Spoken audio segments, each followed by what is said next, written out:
They have a lot of creativity in what they do. They run the quarterback a lot of different ways.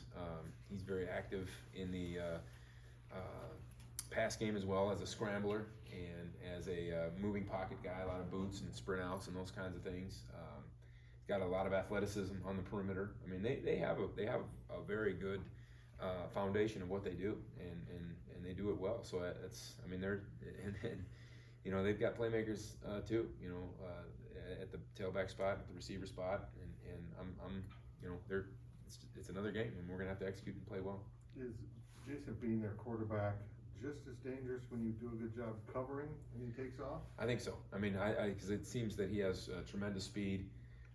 He does keep his eyes down the field as he scrambles, and that's always a concern of somebody, you know, coming out of coverage or somebody, you know, busting his own. It's something that we've worked on a lot the last few weeks is trying to get better in the scramble situations, and you know, so, you know, we've got to do a better job with our rush lanes too. Even compared to last week, where there was times where our rush lanes opened up against a really good scrambling guy. We've got to get that fixed. Obviously, Felix has been special, but with the attention that's probably going to be paid to him now, does that allow you to be more creative? He's just getting a lot more confident in what he does. You know, he's always been had the same ability to do what he's done or what he did last week.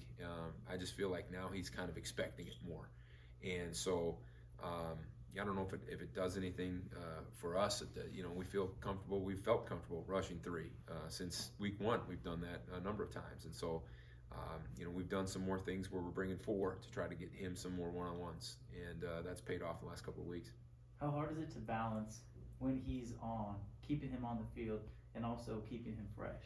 I don't think he's as effective when he is playing all the time. I get what you're saying, and I think we have to keep him fresh, because I think if he gets 40 excellent snaps, that's better than 55 blasé snaps. And you know, I think we learned that lesson throughout the year. And as we get healthier and healthier with Bronson Massey coming back, and you know, more guys, Tyrone Tellini, Cortez, Crook Jones getting in the rotation, I think that allows us to do that maybe more than we could have done a month ago. What did the back end do best in coverage last week? I was happy with how we competed in man technique last week.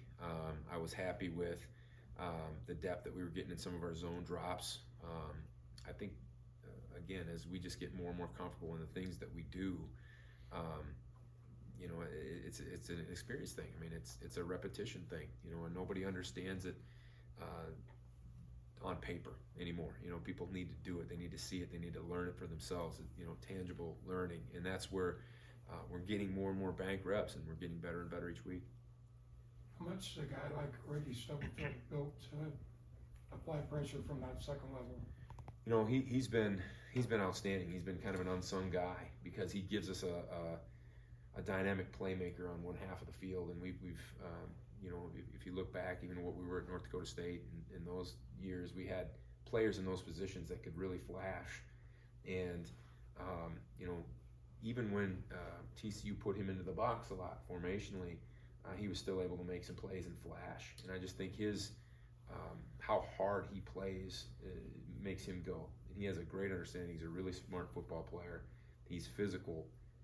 He's been fantastic. You know, even though he might not just be all over the stat sheet, the things that he's doing for us when we need him to do it has helped us be much better. And how much of a quarterback has Russ Yeast been for you in the secondary? Same kind of thing. I mean, when you put Russ Yeast together with Jerron McPherson, Reggie Stubblefield, you know, Ross Elder's been, you know, another just quiet, steady Eddie kind of a guy. Those guys are feeding well off of each other right now, and you know, limiting. You know, it's no. When we limit our mistakes, we limit explosive plays. You know, even when you go back to Texas Tech, the explosive plays we have weren't because Texas Tech was better than us. It was because we made mistakes. And when we can limit those mistakes because we have those mature guys back there, we're going to have success.